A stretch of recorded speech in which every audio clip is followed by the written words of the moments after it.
Hi everybody, this is my third video. Already can't believe it. It's been so much fun so far. I'm hoping everybody's been enjoying them. So this week we're going to be talking about the Olympics, but first we got to talk about the lesson of the week. This is one that I just kind of oddly learned, and the inspirational quote ties in very, very nicely with this one.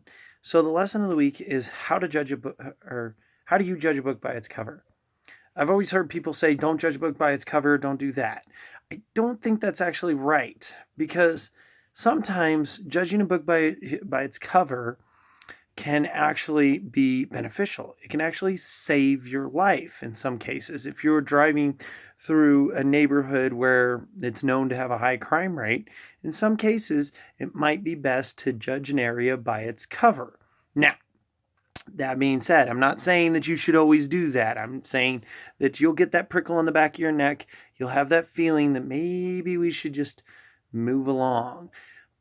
But don't always judge a book by its cover. You don't know what they know. We'll get to more on that later. I will explain that point. But a challenge update, okay? Last week I set the challenge that I wanted to actually make sure and learn Spanish. I wanted to learn it within the next year and start talking about Spanish with somebody. So this week was kind of a rough start. It was kind of a rough week for me to get into that.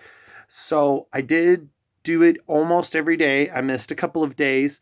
So I was on Duolingo all this week. I didn't have any freebies from the library or anything like that. I'm planning to do that at a later time and just listen to it. I've got a rather long commute right now, so I figured put that time to good use. Duolingo is a very good app. It seems to be helping. I have learned a few words. I've learned like arroz is rice. I've learned usted, tu, words like that, just kind of condensations like that. And it does seem to be more focused on like grammar and word usage. So that's kind of the best way that I can explain what it is. So I do plan to post screenshots of how I'm doing on Duolingo. I will start doing that once a week so that everybody can see how I'm doing weekly on matching my goals. Now I do have they have experience points, and you'll see when I post that of what it is. I'll try and post one later today so you can see how I've done this week and you can see that it wasn't a good week. So let's move on from that. I'll give you more on that later. So, fun facts about the Winter Olympics. I found some really interesting ones that I did not know, and I don't think a lot of people will know a lot of these facts. So, the first one is obviously we got to cover when did it start. The first Olympic Games happened in the 8th century BC in Olympia, Greece. When those games happened, they would last for months at a time, and they only happened once every 4 years. So, that's where we get it today, where it happens once every 4 years. Now, Emperor Thaddeus banned it in the 4th century AD, so that was a good time period where they were going. So the first modern Olympics didn't actually take place until 1896. And that was the first actual modern Olympic Games, similar to what we know them today. But it wasn't until 1900 that women started to compete in the Olympics. Now, that was obviously a lot of changes going on at that time period. We won't go into the women's suffrage thing, but that's when that was all starting to come to a head and things like that were happening.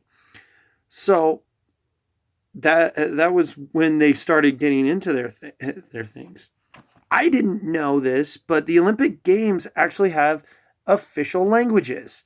It is English and French, but they also include the language of the country they're competing in. So this year, it's in Korea. So obviously Korean would be included in that, but it's also English and French. They have an official language for the Olympics. I don't know why they went with English and French.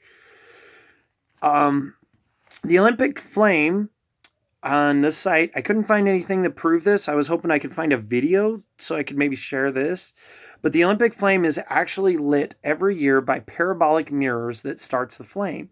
And they have women that apparently dress up like Hera, and they do this whole ceremony where they actually light the Olympic torch or the Olympic flame and then have it passed to the Olympic torch, and it starts its journey to the host country, going around the world. Everybody knows that part. I remember one time as a kid, I actually got to see the Olympic torch. It passed through a town near us. It was kind of cool. I just barely got a glimpse of it, but it was cool. Then this was the funniest one that I found. I thought this was hilarious. I showed this to a few people beforehand. They thought this was funny too. The 1912 games had a literature event. And I was curious. I was like, what is a literature event? And I found out it wasn't just literature, it was arts. They had all sorts of arts events that they'd had in that Olympic Games. So the events were architecture, literature, music, painting, and sculpture. How do you turn those into an Olympic game or into an Olympic event? I couldn't figure that out, but there is some information out there. I found it on Wikipedia, so I don't know how accurate that is. But feel free to look that up. I would be interested to hear more facts about that myself. But it was funny to me that the literature event, the person that actually introduced that was also the person that started the modern Olympic Games, Baron, and I don't have his name, but he was a baron, and he actually won the first literature, and he had a gold medal. There was one other fact I thought I had. Oh, the 1900 games, when they started coming back, 1896 games, they didn't actually have a gold medal.